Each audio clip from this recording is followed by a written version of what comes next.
Nous avons la chance maintenant dans cette capsule d'accueillir Madame Sophie Mouillas. Alors, Madame Sophie Mouillas est docteur, mais elle n'est pas seulement docteur une fois, elle est docteur plusieurs fois. Elle est docteur médecine, elle est gériatre, gérontologue.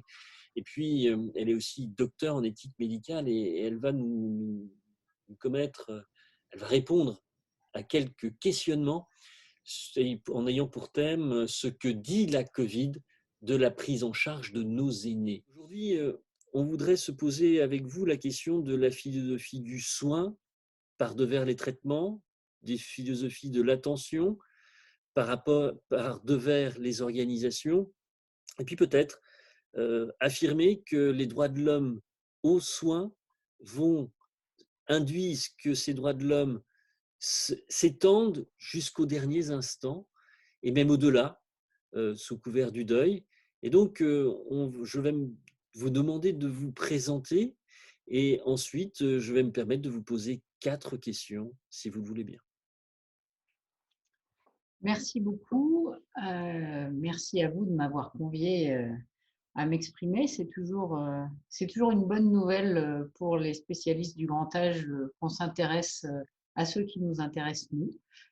Non pas à nous, mais à ceux qui font le sujet de nos soins et de nos réflexions.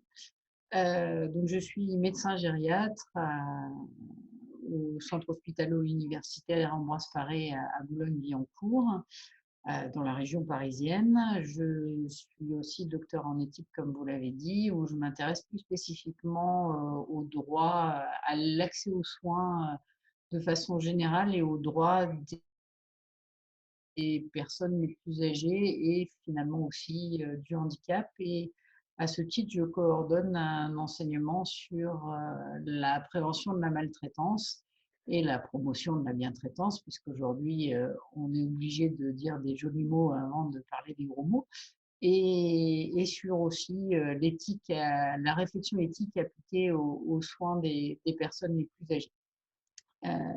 Et dans ce cadre-là, en effet, par ailleurs, c'est-à-dire dans le cadre, on va dire, de mon expérience médicale, j'ai eu et je suis toujours dans le soin des patients les plus âgés atteints du Covid. Donc, on a monté une unité de 27 lits, en fait, qui s'occupe que de personnes âgées atteintes de la Covid. Et j'ai eu l'occasion de participer à plusieurs groupes de réflexion au niveau national en France sur les réflexions éthiques, les réflexions de prise en soin et de prise en charge des sujets les plus âgés. Et c'est à ce titre-là que vous m'avez invité, j'imagine, à m'exprimer. Donc, j'écoute, j'attends vos questions avec peut-être un peu d'inquiétude, mais en tout cas beaucoup d'attention. Ah! Bon, eh bien, écoutez, j'espère que aucune question ne saurait vous mettre en défaut, parce que vous êtes un médecin embarqué, soucieuse des patients que vous avez à votre charge. Alors, première question, parce qu'il est vrai que vous êtes aussi quelqu'un qui travaillait beaucoup sur la maltraitance et que par rapport aux maltraitances institutionnelles, personnelles, que sais-je encore, il se passe quelque chose d'assez singulier aujourd'hui. Pendant très longtemps, on parlait du bien vieillir et on se posait la question aujourd'hui du transhumanisme, du post-humanisme, du bellurisme. Et puis, le Covid nous ramène un autre excès peut-être, qui est un excès beaucoup contestable tout autant, qui est celui de l'agisme. Et votre réflexion est intéressante parce que il est vrai que tous parlons du triage et qu'il semble qu'au regard de ces sentiments diffus d'agisme, au titre duquel les personnes âgées pourraient avoir moins de soins, devraient parfois même se sacrifier pour la collectivité, on parle d'utilitarisme et de choses comme ça, eh bien, il semble que votre réflexion s'éloigne quelque peu du triage ou en tous les cas la regarde d'une manière plus complexe. Alors oui, j'espère, hein. Enfin, il y a eu beaucoup d'émotions autour du triage et de la réflexion autour du soin. C'est vrai que, alors je ne sais pas quelles sont les questions suivantes, mais du coup, je peux faire un petit tour parce qu'aujourd'hui, on est entre deux vagues, en gardant la métaphore de la vague qui, ma foi, la vague, ça vient, ça repart, ça revient. Bon, là, on est plus dans une espèce de plateau ascendant que dans l'idée d'une vague, contrairement à la première fois. Et dans l'entre-deux, en fait, il y a eu là beaucoup de propos agistes. On a beaucoup invité l'agisme dans la réflexion générale, essentiellement dans l'opposition entre la santé des vieux et le bien-être économique des jeunes. Et ça, c'est quelque chose qui est extrêmement flagrant. On a d'ailleurs monté à, à l'occasion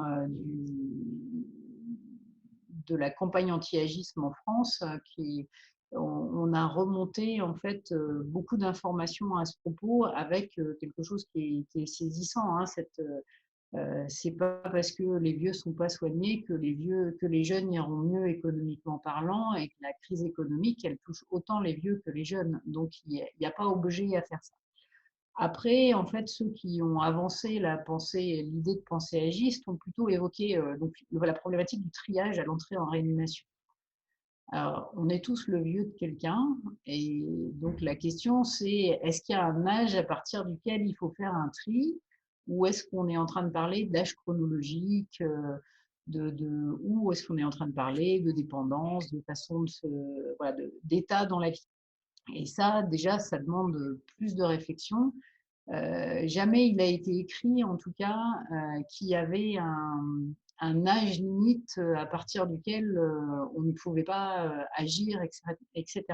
Le problème de la priorisation à l'entrée en réanimation, ça existe tout le temps. Tout le temps. On n'est pas, en particulier en France, on n'est pas un pays qui débordons de lits de réanimation, contrairement à certains de nos voisins européens, principalement un peu plus au nord que nous. Du coup, on n'a pas la réflexion n'est pas que celui-là il est vieux, celui-là il n'est pas vieux, ou celui-là il est très moche, ou celui-là il n'est pas moche, ou celui-là il a des sous, et celui à qui on pourra rendre le plus de services quand on est dans une nécessité de priorisation à cause de la pénurie de lits. Après, c'est la médecine de guerre, hein, c'est logique. Donc la priorisation, elle se fait, enfin, ou la médecine de catastrophe, faut pas, on a beaucoup utilisé là aussi la métaphore de la guerre, mais sur laquelle je reviendrai peut-être si vous m'y autorisez. Mais voilà, la médecine de catastrophe, la priorisation, elle existe et elle est admise par tous. Et là, on était dans une tension d'urgence, une tension comment dire, d'afflux de patients qui était telle que, bien sûr, on a fait appel à la réflexion de la médecine de catastrophe, et donc à une certaine nécessité de priorisation. Après, il y a l'autre côté, c'est de qui on parle. Et en fait, ce qui est apparu très flagrant, c'est que assez rapidement, tout le monde s'est positionné pour dire que les patients les plus vulnérables et les plus fragiles dans les patients de grand âge, qui sont les patients en EHPAD, ceux-là, en fait, euh, toute la société de façon générale, je pense même pas que la savante ou la professionnelle, avait peur qu'il y ait des vagues d'EHPAD qui tout à coup arrivent dans les urgences et dans les réanimations. De façon générale, en dehors de toute Covid ou en dehors de toute épidémie de grippe, les patients en EHPAD vont beaucoup plus rarement en réanimation que les patients qui ne sont pas en EHPAD. Ils ont déjà d'eux-mêmes, à cause de la position, à cause de l'endroit où ils sont, et la plupart du temps à cause de leur état de santé qui justifie leur place en EHPAD, ils n'ont pas accès à un niveau de soins majeur, puisqu'ils sont souvent en perte d'autonomie massive, avec des troubles cognitifs importants, avec un état de santé en fait qui fait que ils n'ont pas forcément à aller en réanimation. On ne pourra pas forcément leur rendre un service majeur. Et là aussi, on a vu beaucoup de choses sortir autour de ça, parce que comme vous l'avez remarqué, quand on a parlé de la Covid, on ne parle que des morts, ce qui est déjà quelque chose qui est assez impressionnant. On ne parle pas des vivants, qui sont quand même beaucoup plus nombreux que les morts. Et puis, on ne donne pas forcément l'âge des morts. On dit essentiellement ce sont des personnes âgées. Mais qu'est-ce que c'est qu'une personne âgée? C'est déjà pas, voilà, c'est pas une question du jour, hein, mais si quelqu'un sait répondre, je serais ravie d'écouter sa réponse. Mais en pratique, chacun d'entre nous, nous sommes âgés de notre âge. Et une personne âgée, ben, est-ce que c'est quelqu'un qui est en EHPAD? Est-ce que c'est quelqu'un qui est à la retraite? Est-ce que c'est quelqu'un de 90 ans qui paye ses impôts et qui est entièrement autonome à la maison? Est-ce que c'est le même à 65 ans qui est entièrement autonome à domicile? Aujourd'hui, personne n'a exactement la réponse à ça. Et donc, on est un petit peu coincé à ce niveau-là. Et après, et on le dit encore aujourd'hui, hein, c'est que pour guérir de la Covid, il faut passer en réanimation, ce qui est une aberration. Et voilà. Mais c'est comme ça que c'est promu, en fait, que la parole est, est promu dans les médias, et il fait que, en effet, de base déjà, nos patients n'ont pas forcément lieu d'aller, enfin, n'ont pas forcément vocation à aller en réanimation parce qu'ils ont plein de comorbidités ou parce que ils souffriraient plus de la réanimation qu'ils n'en bénéficieraient. Ça ne les a pas empêchés de survivre pour beaucoup, enfin, voire pour la majorité d'entre eux d'ailleurs, à l'infection qu'ils ont eue. Et voilà, donc il y a une espèce de confusion des genres qui s'est beaucoup invitée dans le discours après Covid pour essayer de boucler un peu avec l'agisme. Hein. Mais voilà, donc ce qui a beaucoup nuit en fait aux plus âgés, en tout cas dans la prise en charge en France, c'est qu'on n'a pas été tant dans le triage, parce qu'il n'y avait pas objet à faire du triage, que dans le refus de soi. Et qu'il y a des gens qu'on a condamnés à mourir tout seuls chez eux, qu'on a condamnés à mourir en EHPAD parce qu'on a refusé que les soins arrivent jusqu'à eux. Et ça, c'est une vraie réflexion que la société doit avoir aujourd'hui. D'ailleurs, qu'on entend un petit peu dans les propos où le nouveau confinement, on n'arrête pas les soins en EHPAD, on n'arrête pas les visites non plus, même si en pratique, l'application des recommandations est plus compliquée que voilà, que la proposition de recommandation. Et de l'autre côté, quand il y a eu le constat après la première vague, alors je vais lire, hein, mais c'est les constats que j'ai pris dans le journal Le Monde. Hein, donc 50 000 morts en France, c'est pas énorme, surtout s'ils sont des vieux. Et un autre qui est On ne va pas citer les aussi. couleurs peut-être. Non, on ne va pas citer les auteurs, mais il suffit d'aller retrouver l'article. Hein, et 8 000 morts dans les EHPAD, de toute façon, c'est des gens qui allaient mourir. Donc voilà, c'est une pensée extrêmement agiste et qui additionne les générations les unes contre les autres et qu'on dit finalement c'est pas grave, mais il faut contraindre toute la population pour finalement des gens qui allaient mourir. On est dans une espèce de montée de la haine sociale qui n'a pas grand-chose à voir avec la santé, mais voilà, qui n'aide pas finalement la prise en charge de tous les autres personnes âgées, entre guillemets, en tout cas tous les autres patients qui ont besoin de soins au quotidien. Alors, je ne sais pas si c'est la haine sociale, peut-être surtout on construit un monde de préjugés et de préjugements où au lieu de chercher à soigner la personne en fonction des traitements les plus appropriés, de la prise en charge la plus appropriée, on tente, et peut-être on tend à s'habituer que certaines personnes, certaines catégories de personnes sont moins utiles, non, peut-être, mais qui peuvent être une charge, non, sans doute, mais que l'intérêt de la société doit se déporter d'elle pour d'autres intérêts. Or, vraiment, l'invention de la gérontologie, de la gériatrie, l'invention des droits de l'homme aux soins, c'est de pouvoir soigner chaque et toute personne humaine en fonction des soins nécessités par son état. Alors, on en arrive à un deuxième ordre de réflexion qui est celui de l'humanité, de l'humaine condition, de la fragilité ontologique de l'homme. Et vous avez raison, on est toujours le vieux d'un autre, et plus on grandit, plus on se rend compte qu'il y a de plus en plus de personnes pour lesquelles nous sommes considérés comme tels sans pouvoir le ressentir comme tel. Et oui, il y a eu beaucoup de choses, de l'abandon, euh, du relèguement. Il y a eu un sentiment de relégué. J'ai une belle histoire d'une jeune femme de 105 ans qui a fêté 105 ans la semaine dernière, qui est partie de son EHPAD parce que on restreignait ses droits, on restreignait sa liberté. Et dans tous les établissements, on commençait à fonctionner aux droits de la personne. Du moins, les droits étaient importants, non pas la bureaucratie, mais les droits les plus essentiels des personnes étaient aussi en train de changer et de faire accepter aussi les personnes âgées pour ce qu'elles voulaient être et pas seulement pour qu'on les place, on devait les accueillir. Et donc la question de l'humanité, elle est essentielle. Qu'est-ce que vous en auriez à dire, vous qui êtes une spécialiste de la prise en charge de cette population? Alors, la question de l'humanité, ça interpelle à plusieurs niveaux. D'abord, vous avez dit, enfin, peut-être que c'est une question suivante, mais il y a la question du soin lui-même. Et pour rentrer par là, la question de ne pas abandonner l'autre, il y a lui permettre de pouvoir avoir les soins qui lui sont nécessaires.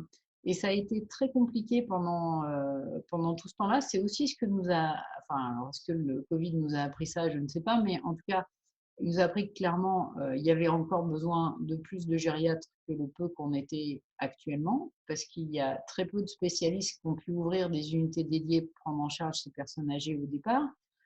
Et puis après, en fait, une fois qu'on avait tous des patients, on nous a interdit de prendre les autres en soins, ce qui posait vraiment une question primordiale de la question de l'accès aux soins, puisque au début, ça a été impossible pour les patients atteints de Covid, et après, une fois qu'il y en a eu partout, c'était impossible pour les patients qui n'avaient pas le Covid, et qui du coup, alors à la première, en mars-avril, on a arrêté en fait de soigner ces personnes-là, qui du coup ont eu une perte de chance importante. Et quelle que soit la spécialité, et pas que chez les plus âgés, hein, on a eu du coup un grand retard à la prise en charge. Je pense en particulier aux patients atteints de cancer. Et voilà, donc ça, c'est la première chose sur le premier pas, c'est de reconnaître les besoins de l'autre et en tant que professionnel, pouvoir lui offrir un soin adapté, correct. Et c'est pour ça qu'aujourd'hui, dans cette fameuse deuxième vague, on essaye euh, d'accueillir les patients Covid et les patients non Covid à la même hauteur, ce qui est un combat de tous les jours parce que même si là une fois de plus c'est joli quand c'est dit, en pratique on est beaucoup moins nombreux que la première fois et pour arriver à faire exactement les mêmes choses dans des circonstances plus tendues, enfin faire plus dans des circonstances plus tendues, ça reste très compliqué. Alors, l'humanité, elle intervient, enfin la réflexion autour de l'humanité, elle intervient à plein d'endroits. Il y a le côté, le Covid, ça a altéré la réflexion sur le rapport entre hommes. Gêne encore en particulier avec nos patients qui ont des troubles cognitifs ou des troubles de la reconnaissance par rapport au masque. Hein, personne n'a vraiment réfléchi à ça. Comment est-ce qu'on peut faire pour reconnaître l'autre quand on est masqué, quand on n'est pas reconnaissable. Il y a tout ce qui touche la réflexion autour de la mort. Et alors là, ça a été phénoménal parce que, comme vous le savez tous, voilà, nous sommes tous en voie de mourir un jour, mais les personnes âgées le sont forcément plus que nous. Et donc, voilà, ne pas leur dire au revoir, ne pas leur offrir finalement une mort digne, même dans des conditions difficiles, ça a été très très compliqué. Voilà, le rapport à la mort, le fait qu'il n'y a pas pu y avoir de présentation des corps, qu'il n'y a pas pu y avoir de toilettes mortuaires, même les rituels autour de la mort qu'il a fallu réinventer avec les équipes d'éthique et les équipes de soins palliatifs pour que chacun puisse s'y retrouver, la façon de batailler pour que potentiellement les visites soient autorisées au moins, alors, selon les endroits, si possible aux personnes avant qu'elles décèdent, mais au moins autour du corps de la personne décédée quand ce n'était pas possible. Et puis, tout ce qu'on a aussi, parce que là on parle des plus âgés, mais tout ce qu'on a aussi imposé aux soignants, je parle en particulier pour ce côté-là enfin, je sais que quelqu'un d'autre va parler du rapport à la mort, mais voilà, il faut visualiser ce que ça a pu être dans les hôpitaux d'avoir des morgues géantes, hein, d'avoir en fait un rapport qui a été et qui aujourd'hui n'apparaît pas du tout dans la réflexion générale, parce que bon, ça fait partie d'un tabou majeur dans la société française actuelle, et que cette façon-là de nous reconnaître humains, finalement d'honorer nos morts, n'a pas été du tout ni reconnue. Alors, a été identifiée, oui, dans le cadre des groupes qui réfléchissaient autour de ça, mais on a fait des pas minimes. Ce qu'on a infligé aux, enfin, aux familles, aux professionnels des soins, aux professionnels des morgues, avec à chaque fois, en fait, une, euh, une façon de réfléchir qui était essentiellement basée sur la peur dans les impositions et pas toujours, je ne parle même pas du fait de l'imposition qui venait de tout en haut, c'est-à-dire qu'à chaque fois, c'était relégué à des gens qui devaient faire avec des impositions qui n'avaient rien à voir avec la vraie vie. Donc ça, c'est compliqué. Donc il y a une espèce de déshumanisation en fait de la mort qui est complexe et que finalement, si on n'a plus le droit de vivre, on va dire dignement, ni de mourir dignement, ça pose aussi une question voilà, de cette atteinte à la dignité à la fois singulière, hein, d'homme à homme, hein, et puis enfin, qui suis-je, qu'est-ce que je vaux finalement si je ne peux pas enterrer mes parents dignement, parce qu'il y a eu une époque, il n'y avait même pas d'enterrement, si je ne peux même pas les accompagner dans leurs derniers instants, y compris quand ils sont potentiellement dans une maison dont le rôle est aussi de faire ça. Je rappelle qu'aujourd'hui, dans les unités de soins palliatifs en France, les visites sont toujours interdites pour les patients atteints de Covid, enfin, ce qui pose quand même aussi un petit problème voilà. Enfin, en tout cas, je ne sais pas s'il est intellectuel général. Et puis, pour finir là-dessus, il y a l'idée d'une atteinte à la dignité plurielle, parce que je pense vraiment que c'est une question qui n'est pas une question de... C'est une vraie question de société, en fait, d'essayer de ce qu'on a voulu faire. Cette question de société, elle arrive après, en fait. Il faut avoir la capacité de se retourner. Et là, on n'a pas eu assez de temps, je pense, pour se retourner sur des choses aussi douloureuses. Mais voilà, il reste que et puis, ce qu'on nous propose en face, parce qu'on nous propose des choses, il ne faut pas croire que voilà, la société, de façon générale, ne réfléchit pas. Il y a ce point zéro, enfin tout est possible aujourd'hui.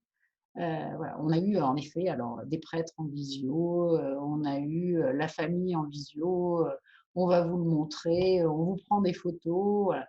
Est-ce que moi, c'est mon rôle de soignant de prendre des photos d'un de mes patients décédés ou potentiellement, ça m'émeut aussi un petit peu, et de l'envoyer potentiellement avec mon téléphone perso aussi ou avec mon mail à toute la famille?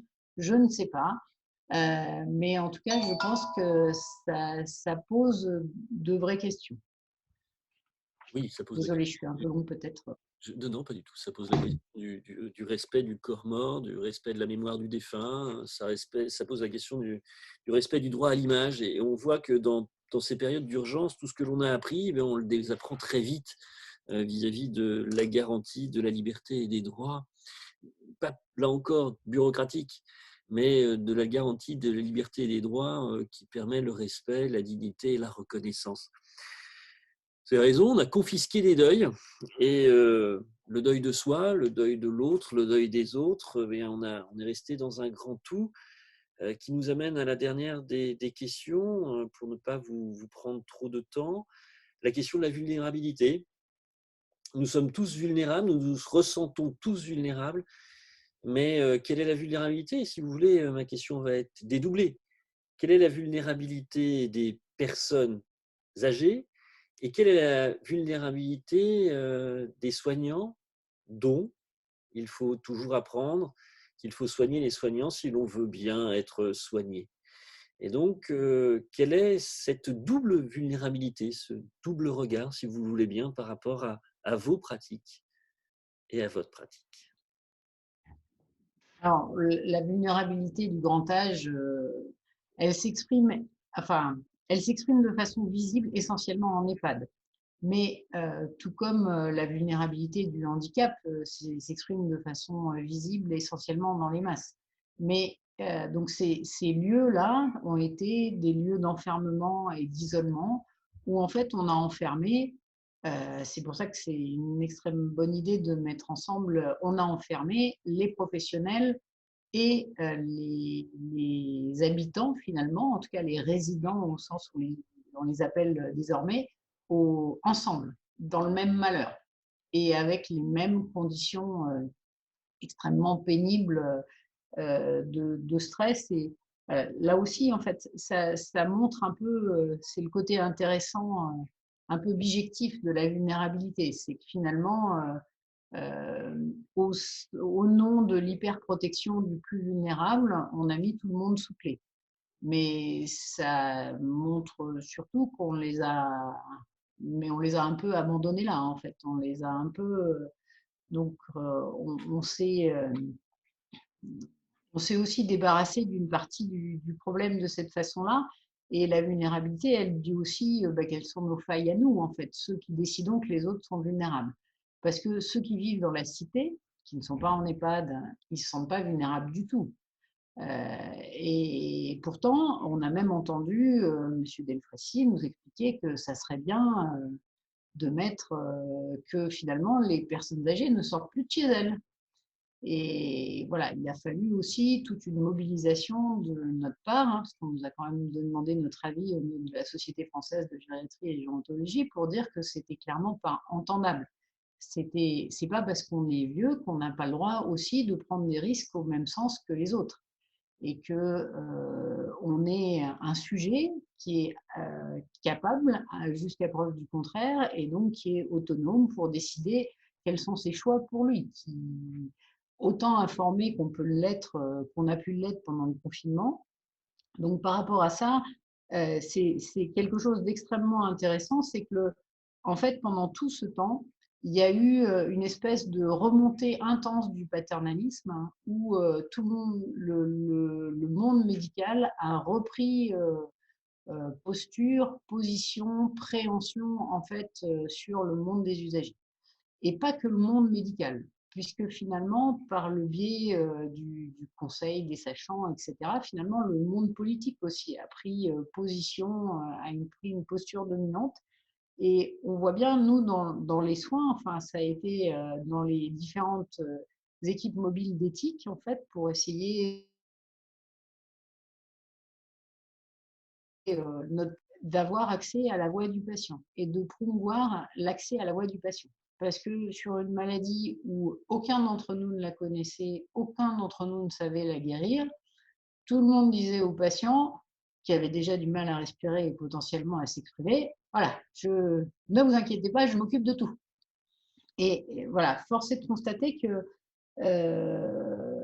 on a en fait pris le pli de penser au pire à l'instant T sans penser à l'avenir et sans penser aux complications à moyen ou à court terme.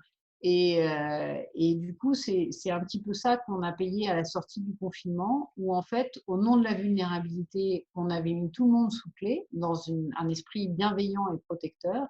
Et nos patients qui sont restés chez eux alors qu'ils n'avaient aucun handicap, qu'ils étaient entièrement autonomes et cognitivement et fonctionnellement, eh bien, ils ont tous pris quelque chose. Ils disent tous qu'ils ils ont perdu de la vitesse de marche, de l'aisance, ils sont tous plus anxieux, ils ont tous perdu du poids, même s'ils n'ont pas de pathologie chronique majeure, ils n'ont pas de cancer, pas de troubles cognitifs, etc. Et ça, c'est aussi quelque chose sur laquelle il nous faut réfléchir. C'est que c'est pas parce que l'autre est vulnérable qu'on peut toujours se mettre en position dominante de lui expliquer que le meilleur pour lui, c'est forcément ça. Parce qu'on n'a pas forcément le savoir ou l'interaction humaine nécessaire. Ça nécessite un cas par cas intense d'avoir ce type de réflexion-là et d'avoir la parole de l'autre. Sans la parole de l'autre, c'est pas possible. Et je conclurai aussi sur l'idée que la vulnérabilité, elle a permis des limitations de soins extrêmement abusives. Et ça aussi, hein, c'est quelque chose qui je pense qu'aujourd'hui, il n'est pas tolérable. C'est-à-dire qu'on ne peut pas, au nom du fait que l'autre qu'on ne donne pas à l'autre la possibilité de s'exprimer à l'égal de nous, on ne peut pas décider pour lui qu'on limite tout d'emblée. Voilà. Je ne sais Merci. pas si ça répond à votre question. Si, ça les déborde même. La santé durable a pour objet qu'il y ait toujours une participation de la personne, un respect des droits des personnes, et puis qu'on soit dans une éthique relationnelle qui approche de la complexité. La décision médicale importe bien d'autres décisions et bien d'autres effets sur la vie, d'une part, et puis d'autre part, une question finalement qui est aussi la vôtre, enfin du moins une tension qui est la vôtre, qui est celle d'une participation politique. Et une des failles, il est vrai, qui est soulignée, c'est l'absence de la démocratie sanitaire, de la démocratie en santé, et surtout en partant du savoir expérientiel des personnes.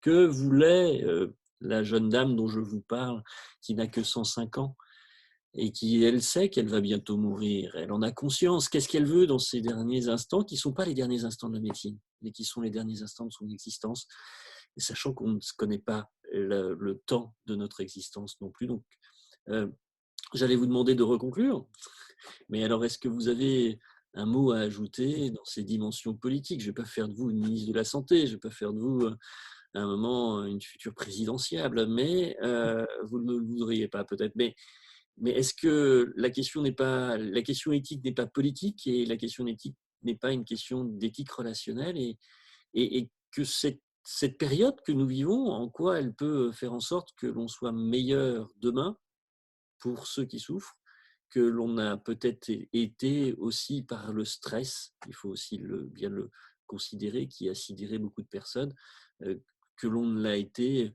en mars ou en avril ou en mai.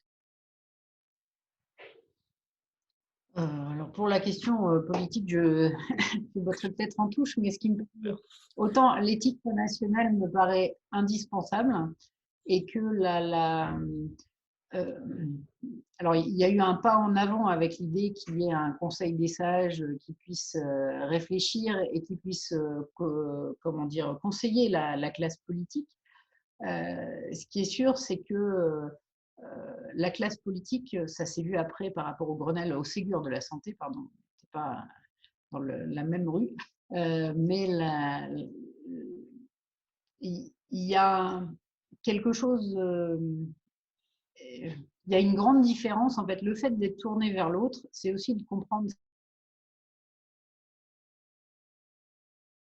qu'il fait, ce qu'il souhaite, et la façon dont c'est possible à remettre en œuvre. Tout ne va pas être possible. J'imagine bien que de toute façon, dans le monde de demain, quel qu'il soit, on souhaite tous qu'il soit meilleur. On a tous beaucoup souhaité qu'il soit meilleur. Force a été de constater qu'après la première vague, tout a été pire. Et je pense que le pas qui est potentiellement possible aujourd'hui, il est à ce niveau-là. Il est plus sur la réflexion globale sur la vocation du soin et la façon finalement d'organiser le soin en dehors d'une rentabilité définitive. Enfin, puisque voilà, pour rassurer tout le monde, une fois qu'on nous a enlevé nos pics et nos fourches pour aller guerroyer contre le Covid, puisque c'était à peu près ça. Hein, voilà, les réanimateurs y allaient avec des tanks et tous les autres y allaient plutôt de façon très médiévale. Une fois qu'on nous a dit qu'on pouvait poser tous ces objets et puis réfléchir autrement, parce que on nous a tout de suite reparlé de rentabilité, du fait que nos durées moyennes de séjour avaient été beaucoup trop longues, qu'on avait dépensé beaucoup trop d'argent, que même si on n'avait pas de masque, pas de surblouse, pas de tout ça, et ben finalement on était venu trop bosser, que voilà. Et donc cette espèce d'illogique là, ce qui n'est pas en accord ni avec la demande des usagers finalement, ni avec ce qu'imaginent de faire les politiques. En fait, on se rend compte qu'il y a pas de lien entre tout ça. Et peut-être que il y a une éthique de la communication qui doit se mettre en place, où en fait, plutôt que chacun écoute ce qu'il y a au-dessus de lui, chacun puisse finalement juste écouter l'autre, qui est non pas dans un monde différent, mais dans le même, avec potentiellement une logique de pensée différente. Voilà, ça sera ma seule. C'est une conclusion optimiste, même si elle est complexe, mais voilà, comme on sait tous, la proportionnalité dans la complexité est quelque chose d'essentiel. Merci infiniment, docteur Sophie Moulias. Merci. Merci à vous.